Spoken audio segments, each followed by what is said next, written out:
porque tenemos el honor y el privilegio de contar con la presencia de Nicolás Promancio. ¿Cómo estás, Nico? ¿Todo bien? Bueno, muy bien, muchísimas gracias por la invitación. No, gracias a vos por venir, por coparte.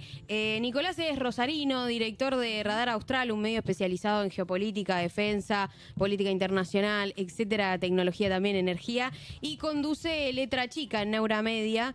Estudiante de Relaciones Internacionales, estoy en lo correcto. Bueno, un capo cercano al gobierno nacional. Estuviste en la misa también.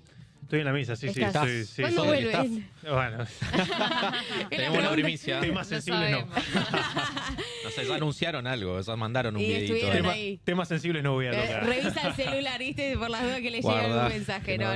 Nico, bueno, un poco la invitación para hablar de todo. Hoy fue un día duro para los mercados. Sabemos que Donald Trump está ahí metido, pero quiero arrancar por otro lado porque la semana pasada nosotros tocamos muy de cerca el tema Malvinas. Yo pude ir a Río Grande a la vigilia por Malvinas y un poco una discusión que quizás el kirchnerismo había dejado de lado y que creo que el gobierno nacional ha retomado fuertemente, que es el rol de las Fuerzas Armadas, ¿no? La pregunta concretamente es si vos ves y de alguna manera de qué manera ves esta revalidación y retoma la legitimación que las Fuerzas Armadas habían perdido durante los últimos años, sobre todo en cuestiones de seguridad nacional y en defensa internacional, sobre todo. ¿Cómo ves al gobierno nacional justamente en ese punto? Mira, ese es un tema que está muy bueno para tocarlo porque el gobierno habla mucho o tiene un lema que utiliza mucho, que es la revalorización del rol de las Fuerzas Armadas. Pero eso no tiene que ver con una revalorización de la sociedad con las Fuerzas Armadas, sino que tiene que ver de la política con las Fuerzas Armadas. Porque al fin y al cabo, por ahí, acá en Buenos Aires, o Rosario, por mi ciudad, justo también es otro ejemplo, son lugares donde muchas veces puede pasar por la magnitud de la ciudad o lo que sea, que esto de las Fuerzas Armadas con la sociedad no las ve uno tan cercanas. Pero en el resto del país, en todo el interior del país, es muy cercano y nunca se perdió este vínculo histórico que tienen desde la creación de la nación, las Fuerzas Armadas con la sociedad. Y un poco lo que había pasado en los últimos 40 años, principalmente después del proceso militar y de la guerra de Malvinas, es que la política había tomado la decisión, fue una decisión, de dejar de reconocer el rol de las Fuerzas Armadas en nuestra sociedad.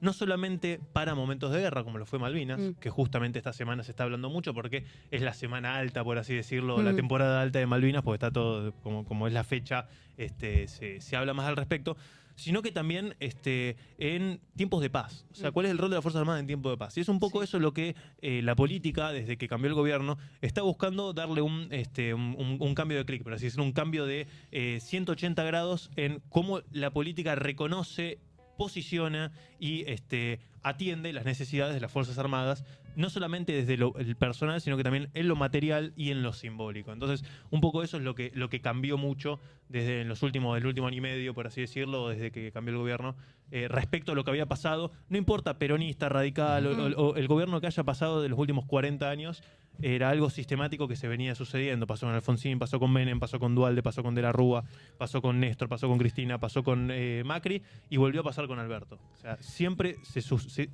se mantuvo eso de no terminar de reconocer lo que las Fuerzas Armadas son para nuestro país y eso es lo que... Y eso va más allá de lo meramente discursivo, porque uno tiende a pensar que Milei lo que hace sí es reconocerlos en ciertos discursos, ¿no? El otro día, el 2 de abril, en su discurso que trascendió por otros motivos, reconoce a las Fuerzas Armadas. Pero vos ves algo más concreto también en eso. ¿En qué políticas concretas ves que se puede traducir eso? O que se tradujo en este año y medio. Y mira, por así decirlo, es una recopilación por ahí un poco extensa por hacer. Sí. Pero lo que hay que ver es que en la región, a pesar de que no se vive, o sea, este famoso mito de que Latinoamérica es una zona de paz, entonces no necesitamos Fuerzas Armadas.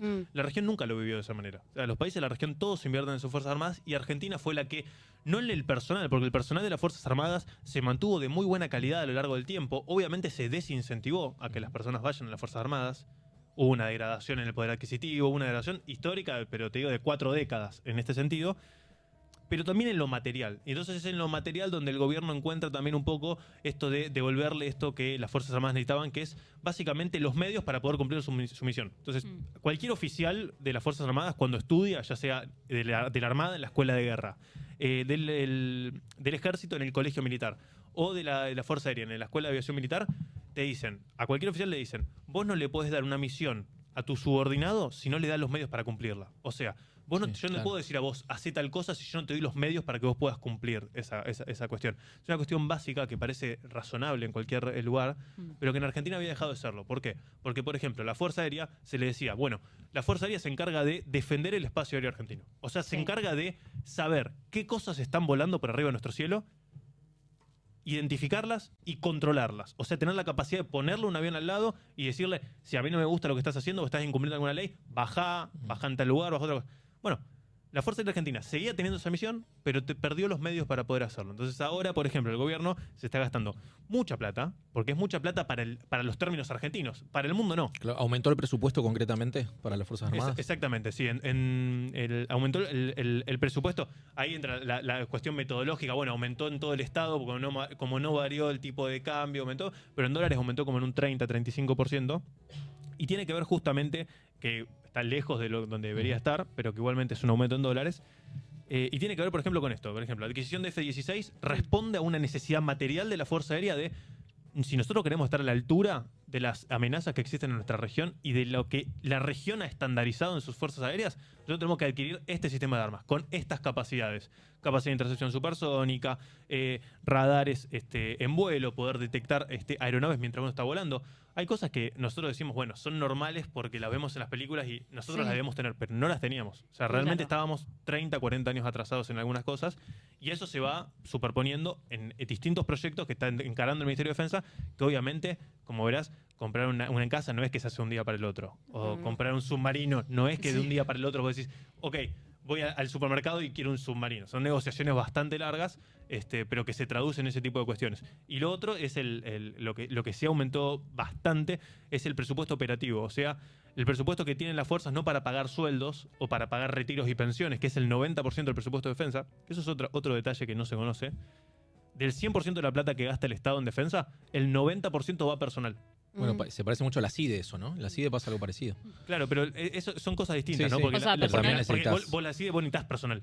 Sí, Vos necesitas personal sí, porque, o sea, al fin y al cabo todo es el personal que vos tengas y cuán capacitado estés. Ahora, en las Fuerzas Armadas, el 90% son sueldos, retiros y pensiones. O sea, vos pensás que los militares cobran en actividad, después cuando pasan a retiro siguen cobrando, y después cuando mueren sus mujeres siguen cobrando, o los hombres, si es la mujer la que se retira, siguen cobrando la pensión. Y todo el aparato administrativo que lo gestiona.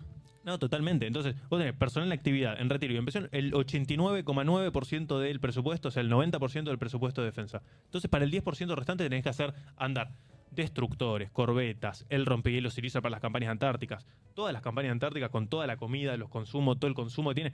Tenés 80.000 personas, o sea, todo el consumo del personal. El personal no comía en los regimientos, o sea, no comían en los cuarteles. Esto pasó hasta el 2023. Les daban guardias de 8 horas para que no tengan que comer en el cuartel porque no le daban la comida. Esas cosas que están empezando a cambiar, que uno dice, bueno, son detalles obvios en cualquier lugar del mundo, pero acá se arranca desde el subsuelo directamente. Tengo dos preguntas para hacerte. La primera tiene que ver con un comentario que hiciste antes, este mito de que la región está en paz, ¿no? Hablábamos el otro día con Andrés Malamud y también hacía esa referencia, como que Argentina no tiene hipótesis de conflicto, hacerlo en esos términos. ¿Esto es verdad? ¿Es mentira? ¿Cuáles son los principales puntos de conflicto que podría llegar a tener o tiene hoy en ejercicio Cristina? Mira lo que... El fallido es total. Hay algo ahí. Hipótesis de conflicto, Cristina tiene muchas. Argentina en concreto. Mira, es totalmente falso que la zona es una zona de paz. Entonces yo te voy a plantear distintas cuestiones. En primer lugar, Argentina tiene más del 30% ocupado por una potencia extranjera. O sea, ya de entrada tenés el 30% de tu territorio ocupado por una potencia extranjera. Estamos hablando de Malvinas. De Malvinas, exactamente. Las islas del Atlántico Sur y los mares adyacentes son 1/3 del territorio nacional. Perfecto. Tenés, por ejemplo, la Antártida. La Antártida es un lugar que nosotros tenemos un reclamo de soberanía que está congelado con los reclamos de soberanías de otros países y nuestro reclamo de soberanía está superpuesto con otros dos países, que son Chile y el Reino Unido. Entonces, vos ahí tenés que dentro de 2048, faltan 23 años. 24, sí, 23. Sí, Argentina se va a tener que sentar a negociar en una mesa redonda con otros países, dentro de los cuales van a estar Chile y el Reino Unido, qué hacer no con la Antártida, porque lo que no se discute la soberanía del territorio, sino que se discute la explotación de los recursos, que es el protocolo de ambiente que va anexo al Tratado Antártico. Entonces, Cuando eso se negocie y un país diga, bueno, yo no quiero renegociarlo, voy a empezar a explotar los recursos de la Antártida. Y otro diga, bueno, nosotros también. Y otros países empiecen a explotar los recursos en nuestra región de la Antártida. ¿Qué va a hacer Argentina? Eso no es una hipótesis de un posible conflicto futuro. Eso es una hipótesis de posible conflicto futuro. Te pongo otro ejemplo. En el año 2005-2006, Argentina, por una cuestión de... Por ejemplo, te voy a poner un ejemplo histórico, pero que no se vea. Gobierno de Néstor. Argentina, por una cuestión de la demanda de gas que teníamos acá, Argentina estaba exportando gas a Chile. Y Néstor en un momento dice, este invierno, le dice a Lagos, que era el presidente de Chile, que después lo escribe en sus memorias, por eso conocemos esta historia. Néstor le dice a Lagos, Argentina no les va a mandar el gas. Este invierno no vamos a cumplir el contrato, pero porque tenemos que satisfacer la demanda interna. Entonces le vamos a cortar el gas que pasamos a Chile. Y Chile, en ese momento, Lagos lo pone así en sus memorias, movilizó tropas para ir a la guerra con Argentina, porque para Lagos, que Chile se quede sin gas en invierno, era que los chilenos no iban a tener calefacción en invierno, claro. Por lo cual era un asunto vital para la supervivencia de Chile, por lo cual amenazaron con ir a la guerra a Néstor. Sí. ¿Y Néstor qué terminó haciendo? Terminó diciendo, bueno, le vamos a cortar el gas que utilizan a nivel industrial, pero no a nivel doméstico. Entonces terminó negociando. Pero Chile movilizó tropas en el 2006 contra Argentina. Potencialmente te pongo otra hipótesis. Todas estas hipótesis te las planteo desde mi análisis. No por son favor. De ninguna otra manera. No son todos análisis míos. No tienen que ver nada con ningún conocimiento de nada, porque obviamente todo eso pero esto es historia. Por está eso, bien. es público. Ponele, otro ejemplo que puse hace poco en Neura que se me ocurrió en el momento y que estuvo bueno. Viste que en Bolivia hay un movimiento político que, si no me equivoco, se llama Gualmapu, que establece dentro de su... Gualmapu es... uno de estos que defiende justamente Evo Morales, que es un mapa como de Bolivia, pero que tiene el sur de Perú, el norte de Chile y el norte de Argentina. Es como un mapa grande de todas las comunidades aborígenes históricas en una propia nación. Bueno, ese movimiento político tiene presencia en Bolivia, o sea, efectiva, territorial. ¿Vos cómo podés, siendo Argentina, confiar en que Bolivia en algún momento no decía, bueno, vamos a reclamar esas tierras? Claro, vamos a reclamar este proyecto de país porque nosotros políticamente creemos en él. Total. O sea, vos podés controlar tus cosas, no las del resto. Entonces vos no podés, como Argentina, controlar las actitudes ni de Bolivia, ni de Chile, ni del Reino Unido, ni de cualquier país que quiera la Antártida, ni de cualquier potencia, ni de cualquier país del mundo. Vos, como última instancia, podés controlar, o sea, dependen de vos tus acciones. Entonces, básicamente vos tenés un aparato de defensa para poder desincentivar que otros vayan en contra tuyo, claro. Que es lo que es la disuasión. O sea, vos tenés capacidades militares no para usarlas, sino para disuadir. Exactamente, para disuadir, para evitar que usarlas. Es como cuando compras un perro en tu casa. Vos compras un dogo en tu casa y lo tenés afuera en el patio de tu casa y pones el cartel que dice cuidado con el perro, no para que entre un ladrón y se lo coma el perro. Vos lo tenés para que el ladrón vea el cartel y diga, se asoma, vea al perro y diga, claro, la pienso dos veces antes de meterme. Pasa con las alarmas también, ¿no? Eso sirve básicamente para eso. Y estas son, me imagino, ¿no? Y te lo sumo a la pregunta, son políticas muy largas, ¿no? No es de un día para el otro, ni un gobierno para el otro. Esto de abastecerse de armamento y también de capacitar, me imagino, a las fuerzas y a las personas para que ejecuten ese armamento. ¿Cómo viste en los últimos, no sé, tal vez 20 años o en los últimos años el robustecimiento del sistema de defensa? Es que el gran problema que hay es que no solamente es todo de largo plazo y que además son cosas caras, sino que o sea, en el marco de que son cosas caras y que tarda mucho tiempo, si nosotros vemos el punto de partida, son 40 años de desinversión. Okay. O sea, si vos no invertís en defensa un año, pero venías invirtiendo, bueno... O sea, vos haces el corte después del gobierno de... No, pero claro, yo hago el corte ahí por agarrar un proceso histórico donde el criterio es el mismo. El gobierno militar tampoco incorporó... Mira. O sea, el gobierno militar apuntaba, en los 70 se incorporaron algunos sistemas de armas puntuales que no se llegaron a incorporar al 100% antes de ir a Malvinas, porque Malvinas no estaba planificada, básicamente. O sea, cuando Argentina va a Malvinas, Argentina debería haber tenido más misiles Exocet, pero tenía 5, porque Argentina va a Malvinas en el medio de un proceso de adquisiciones donde las compras son parciales. Es como que te diga que Argentina vaya a una guerra, que es totalmente irreal, ¿no? Pero para poner el ejemplo para que se entienda, en diciembre van a llegar los primeros 6 F-16. Entonces, imagínate que Argentina va a la guerra el año que viene. Entonces, vamos con 6 F-16, pero la compra era por 24. Pasa que van a venir 6 el año que viene, 6 el otro, 6 el otro, 6 el otro. Pero como tomamos la decisión antes de que lleguen todos, estamos con menos aviones. Entonces, para que te des una idea, eso es lo que pasó en los 70 con los misiles Exocet y los Super Étendard, por ejemplo, que eran los aviones de la Armada. Pero esto es lo que digo. Tarda mucho tiempo porque son procesos largos, las compras son largas. Por ejemplo, Argentina quiere comprar submarinos. Desde el momento en el que el ministro de Defensa y el presidente firmen el contrato por los submarinos, que va a salir una fortuna de plata, que en el mundo, o sea, fortuna de plata para nosotros, ¿no? En el mundo, te digo, esto son monedas, pero para nosotros una fortuna de plata, lo empiezan a construir y tardan 6 años en construirlo. Claro. O sea, este gobierno no lo ve. Claro. Lo ve el siguiente o recién el principio del siguiente. Bueno, pero es una política de Estado, ¿no? O sea, se supone que debería ser una política de Estado. Totalmente, pero por 40 años se dejó de lado la política de Estado de invertir en defensa. Entonces ahí es donde entra esto de que...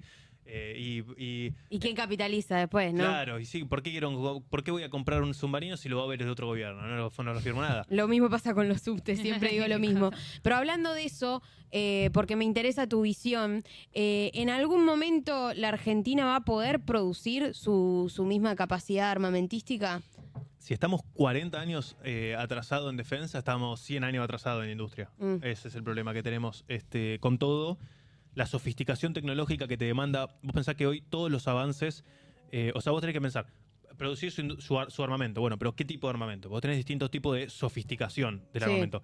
Vos ponele hoy, cuando vos te referís a las principales iniciativas que hay a nivel tecnológico, por ejemplo, los chips con menor cantidad de nanómetros entre transistor y transistor, que son los chips más modernos de todo, que son de 2 nanómetros, de 3 nanómetros, esos están hechos para la industria armamentística norteamericana. Total. Entonces, si Argentina apunta a eso, tiene que estar 100 años atrasado. O sea, Argentina está aprendiendo a hacer todo, básicamente. ¿Por qué? Porque teníamos una industria de defensa, tenemos una industria de defensa. Hoy en día tenemos a la fábrica de aviones, FADEA, que está en Córdoba. Tenés Tandanor y Astilleros Río Santiago, un astillero que depende del Ministerio de Defensa, que es Tandanor, que está acá en Buenos Aires. Y Astillero Río Santiago está en La Plata, en Ensenada, que depende de la provincia de Buenos Aires. Tenés Fabricaciones Militares, que es otra empresa del Ministerio de Defensa, que está esparcida por distintos lugares, Azul, San Juan, Río Cuarto o Río Tercero, y en distintos lugares. Entonces vos tenés distintas empresas que se cargan de la defensa. Ahora, ¿qué es lo que producen hoy puntualmente? Bueno, Fabricaciones Militares, su nicho de negocio está en hacer munición básica, o sea, para fusil y para 9 milímetros, y además hacen... yo digo de lo productivo, hacen más cosas pero no son productivas, por lo cual no es una unidad de negocio rentable.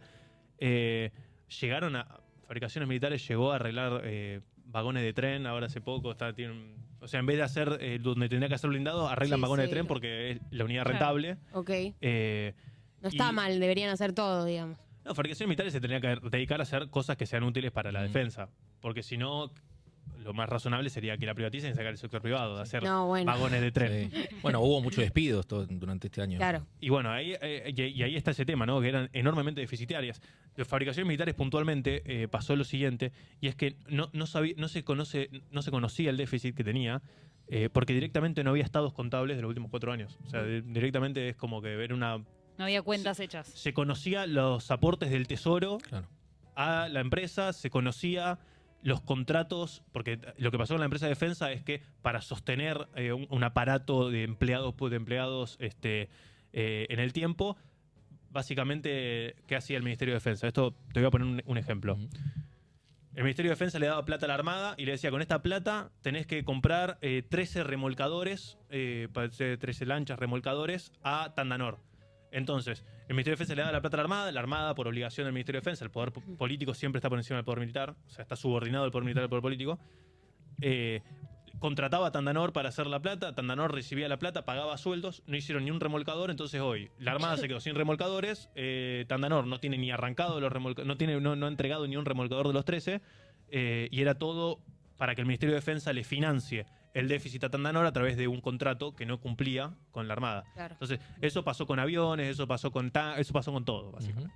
Sí. Ahí modus operandi, por así decirlo. Te quería hacer una pregunta así más conceptual, vinculada también, te mencionaba recién el discurso de Milei del 2 de abril. Ahí lo que hizo Milei fue separar completamente la idea de Estado de la de soberanía.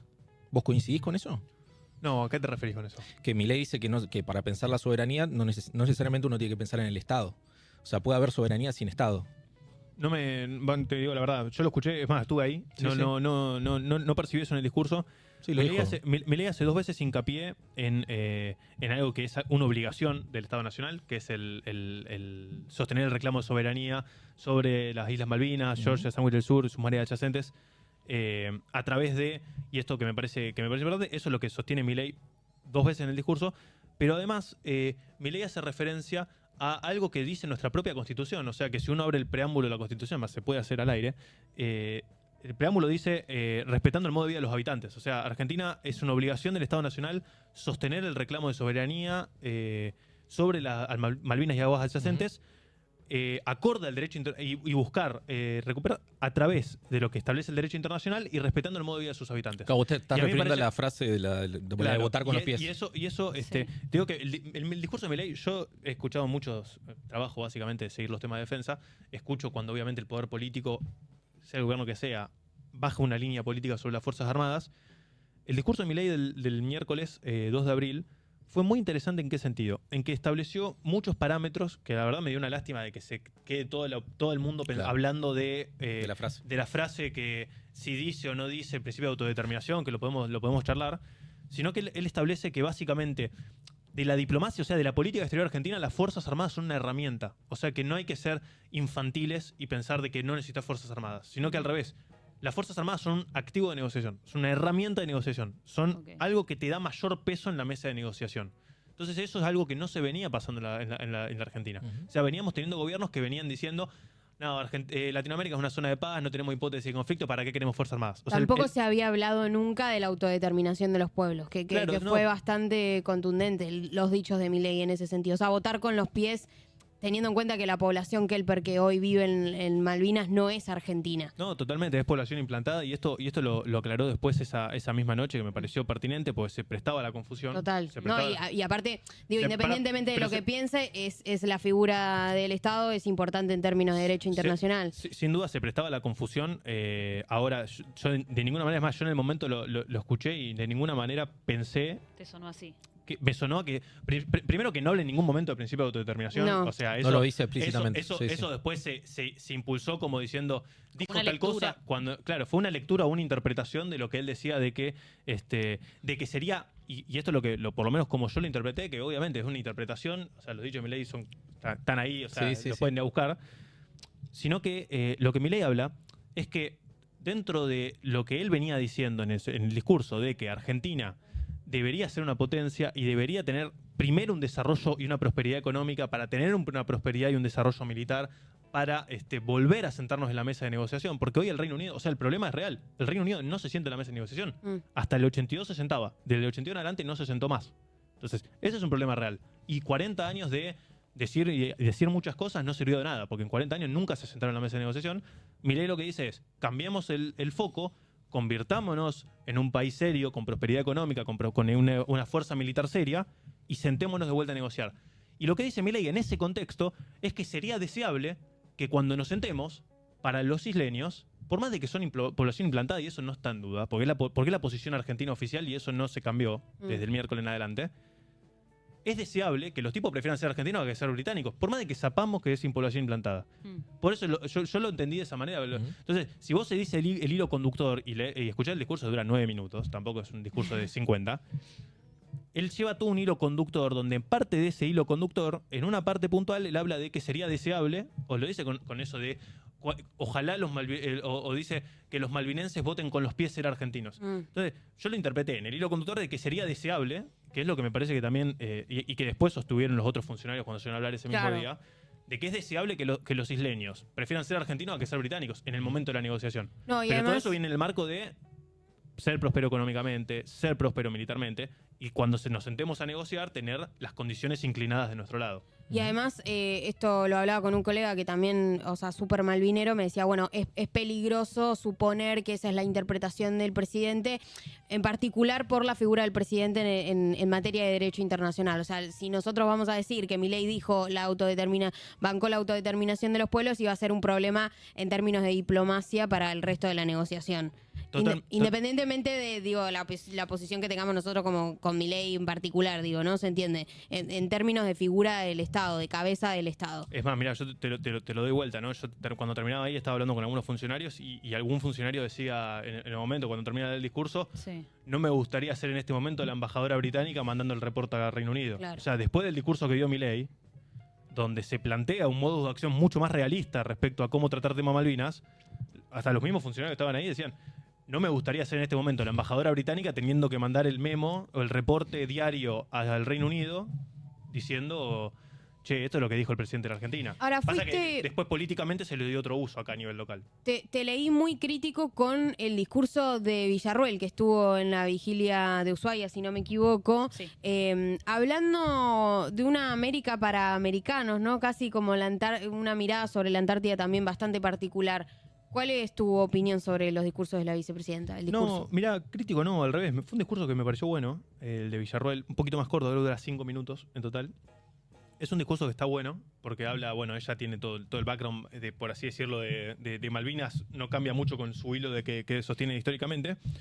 Y habla de seguridad hemisférica y habla de organizar algo que sea desde Ártico a Antártico. Habla en ese sentido bien. Eso de América para los americanos es lo mismo con Milei. Milei no habló de autodeterminación de los pueblos, habló de otra cosa y se entiende cómo autodeterminación de los pueblos. Villarroel no habló de América para los americanos, pero en su discurso se podría enmarcar en esa teoría, o se podría enmarcar o se podría asociar a eso.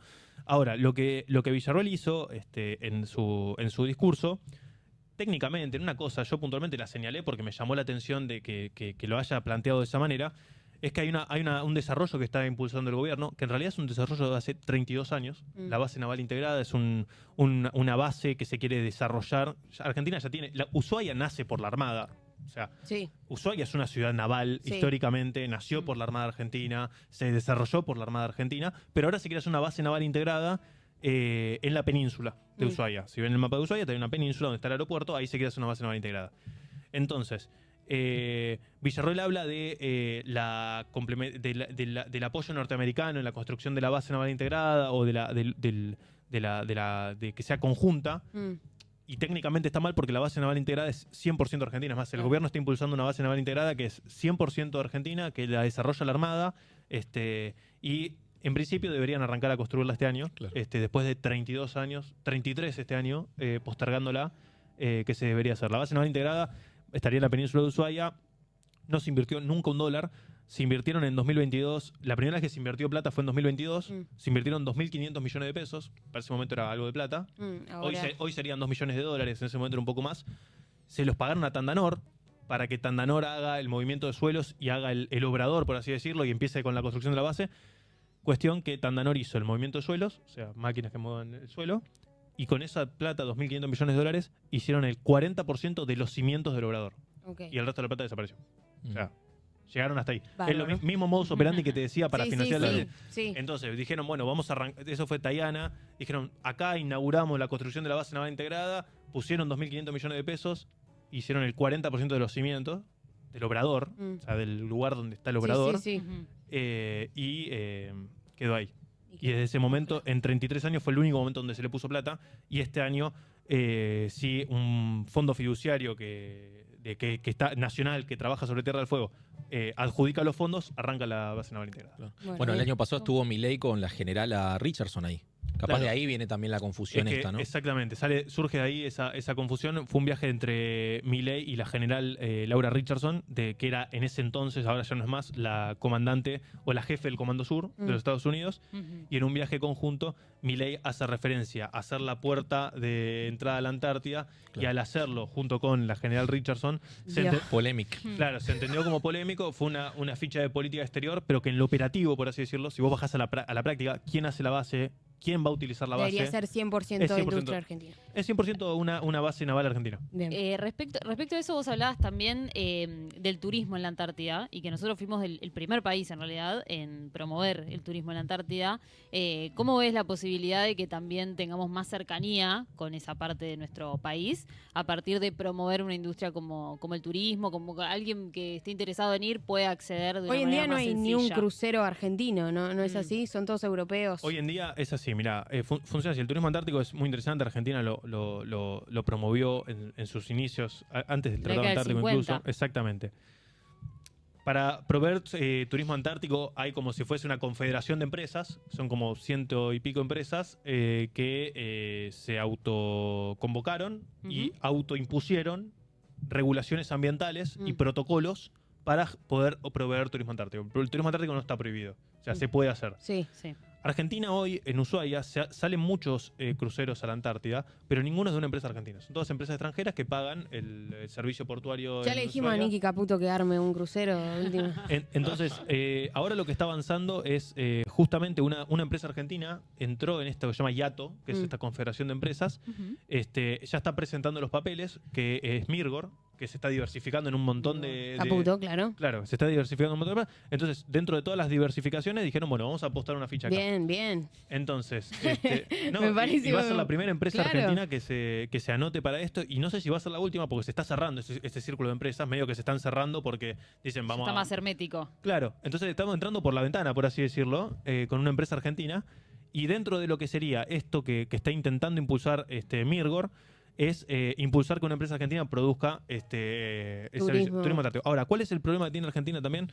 Es que hoy el marco legal argentino no te permite cobrar al Estado argentino los servicios antárticos. O sea, viene un crucero argentino, un crucero internacional o argentino a la Antártida, y no es que vos le podés en una base argentina, donde están haciendo trabajo científico, cobrarles para hacerle un paseo de turismo o cobrarles el servicio Eso no está permitido portuario. por ley, digamos. Claro, hoy no está contemplado en el marco Claro, legal. O claro. sea, hoy yo voy en un velero hasta, no sé, base Esperanza Sí, y no caigo. me cobran. Yo llego, meto el velero, voy a la base, como, eso me tienen que recibir todo, pero no me pueden cobrar. Porque ¿me tienes entendés? por estos fines científicos de los que Claro. hablas. Porque Argentina tiene dentro de su esquema, es como que no tiene, en términos empresarios, por así decirlo, no tiene un puesto No de tiene venta. fines- claro, no tiene un puesto de no- venta. no No tiene tiene fines de un lucro. postnet para poder cobrar. Claro. Entonces vos, Igual- hoy legalmente las Fuerzas Armadas no te cobran por Estaría eso. bien que no cobren, ¿no? Porque todavía Depende para es qué. un problema. ¿Por qué? Porque hoy Argentina está sosteniendo todas las campañas antárticas con plata de las Fuerzas Armadas. Con ese 10% que vos hablabas de... Con ese 10%, que dentro del cual hay un montón de cosas, está sostener la operación en las bases antárticas, donde se le da, por el Tratado Antártico, vos no podés no recibir a alguien. O sea, alguien va y lo tenés que recibir. Vos no podés rechazarle el hospedaje a alguien que está llegando a la Antártida, porque puede estar en situación de peligro, en Sí, situación de dejarlo ahí emergencia. cagado Estás de en frío. claro, está en la Antártida. Entonces, Argentina no tiene manera de cobrarte. Los otros países del mundo, si vos vas, te cobran. O sea, viene un crucero a una base chilena, una base británica, y los chilenos te reciben, te venden la Antártida chilena, Claro, te ponen sus pero- propios guías, pero y no además te existe. cobran por eso. El souvenir. Y con esa plata financian la operación de las bases antárticas chilenas. Mientras que Argentina sale toda la plata de los contribuyentes en vez de los turistas que van para allá. Y cuando aparece algún crucero o algo, tampoco le puede cobrar nada. Y Entonces, pasa que es polémico ponerse a explotar la Antártida de esa manera. es que no es, por así decirlo, con un fin... no es explotarla con un fin, por así decirlo, comercial, pero sí es Pero poder sí. cobrar, proveer servicios. O sea, vos Ok. te doy un servicio. Es como que yo llego, al Pero al ese puerto- ahí es como la de marihuana, la entrada la puerta de entrada a otras drogas. No sé, no lo veo tan así. Confías demasiado. Está bien, está bien. Es que es como que yo llegue acá con un barco al puerto de Buenos Aires y que el puerto de Buenos Aires me tenga que recibir, pero no me pueda cobrar el servicio portuario. Sí, Entonces el puerto de Buenos Aires me tiene que poner a trabajar. Gente, máquina, bajarme, subirme las cosas, darme de comer, darme un lugar para dormir y no me pueda cobrar nada. Bueno, sí, pero no es exactamente lo mismo. No es exactamente lo mismo. Pero Es eso. está bien. Es eso. O sea, ahora, por ejemplo, en la base Petrel, que es el epicentro de este binomio Ushuaia-Petrel. Petrel es una base que está en una isla en la Antártida, en la isla Dundee. Es donde se quiere hacer el puente naval y aéreo. O sea, Sí. en Petrel se está construyendo una pista de aterrizaje Sí. Ujú. que hoy solamente hay en Marambio habilitada, por así decirlo, habilitada por la EANA, o sea, por nuestra institución administrativa de aviación, y en Marambio. Y se quiere hacer uno en Petrel. Y además en Petrel se pretende, obviamente, desarrollar todo el resto de la base. Entonces, eso sería una excelente oportunidad para empezar a incursionar en esto, que es una dinámica que no o sea, que no se puede evitar. Más de 100.000, o sea, este verano ahora fueron más de 100.000 personas a la Antártida. Nosotros no las 100.000 vemos, personas. pero Sí. fueron De todo el mundo. de todo el mundo, De todo el claro. mundo. 100.000 personas. Y el 60-70% vienen a través de nuestro territorio o Chile, pero vienen por acá. O sea, vía y van, Argentina. y van a la península antártica, que es Claro, donde claro, estamos paran nosotros. ahí en Ushuaia Sí, sí, sí. y Es la Antártida no Argentina. dejan nada y... Claro, o sea, lo único que dejan en Ushuaia es el feed portuario al puerto de Ushuaia. Y el soft power ya sabe cómo funciona. Que además- y además- Nicolás, muchísimas gracias por venir. No, Un muchas gustazo gracias por la hablar con invitación. vos. Gracias. Y nosotros, si estamos bien y les parece bien, nos vemos directamente mañana a las 12 del mediodía. Como todos los días, esto fue Zona de Giro. Un abrazo enorme y gracias por estar del otro lado.